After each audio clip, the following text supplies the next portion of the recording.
সবাইকে আমার ইউটিউব চ্যানেলে স্বাগত। আজকে আলোচনা করব ক্যালকাটা ইউনিভার্সিটি সেমিস্টার 6-এ তোমাদের বেশিরভাগ ছাত্রছাত্রীর কম্পালসারি বাংলা অর্থাৎ LCC 2-2 এই পেপারটি তোমাদের রয়েছে।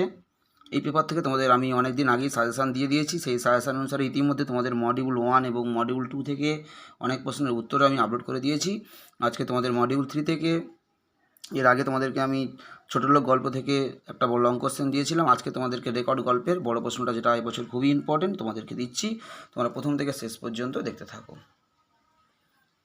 রেকর্ড গল্পের নামকরণের সার্থকতা বিচার করো এবং একটি রেকর্ডকে অবলম্বন করে কিভাবে লেখক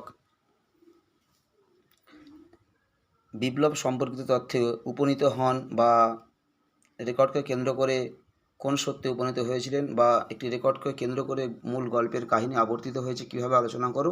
সুতরাং রেকর্ড গল্প থেকে যে প্রশ্ন আসুক না কেন তার উত্তর এইটা। তোমাদেরকে রেকর্ড গল্প থেকে প্রশ্ন যেভাবে আসুক না কেন, ঘুরিয়ে ফিরিয়ে যাই প্রশ্ন দিক না কেন, তার উত্তর হবে এটা। তোমরা শুধুমাত্র, বা ধরো পরীক্ষা এলো রেকর্ড গল্পে কীভাবে বিপ্লবের সুর প্রকাশ পেয়েছে, যে কোনো প্রশ্ন আসুক রেকর্ড গল্প থেকে, যদি তোমাদের নামকরণের সার্থকতা বাদে অন্য কোনো প্রশ্ন আসে তাহলে তো এই উত্তরটা তোমরা লিখবে, এবং নামকরণ এলেও এই উত্তরটা তোমরা লিখবে। যে কোনো প্রশ্ন এলে এই উত্তরটা হবে। তবে নামকরণ ছাড়া যদি অন্য কোনো প্রশ্ন আসে তাহলে তোমরা নামকরণের যে লাইনটা রয়েছে ওই লাইনটা তোমরা বাদ দিয়ে দেবে।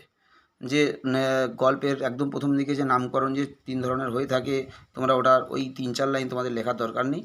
এবং একেবারে শেষে রয়েছে গল্পটা ব্যঞ্জনাধর্মী হয়েছে, এটা না লিখলেও চলবে, লিখলেও কোনো অসুবিধা নেই। তবে একদম প্রথমে যেটা রয়েছে নামকরণ সম্পর্কিত, তোমরা ওটা ইগনোর করে যাবে, ওটা বাদ দিয়ে দেবে। এবং যদি নামকরণ দেয় তাহলে কোনো কথা নেই, পুরোটাই একদম লিখে দিচ্ছ।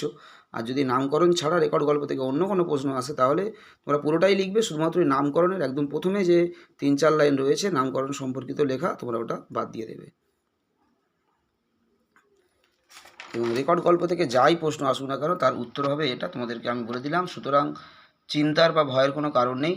রেকর্ড গল্প থেকে যেভাবে যে কোনো প্রশ্ন আসুক না করো, ঘুরিয়ে ফিরিয়ে তার উত্তর এটা তোমরা লিখে দিয়ে আসবে এবং নিঃসন্দেহে তোমরা মার্কস পাবে, ভালো মার্কসই পাবে, কোনো চিন্তার কোনো কারণ নেই।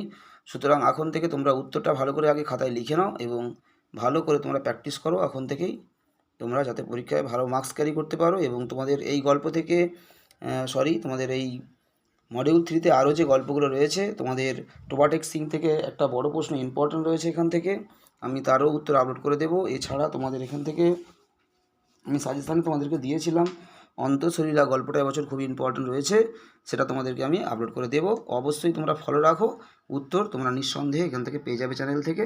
তার জন্য সাবস্ক্রাইব করে অবশ্যই যুক্ত থাকতে হবে এবং কন্টিনিউ ফলো রাখতে হবে চ্যানেলটিকে। সবাই ভালো থেকো, সুস্থ থেকো, সবাইকে নমস্কার।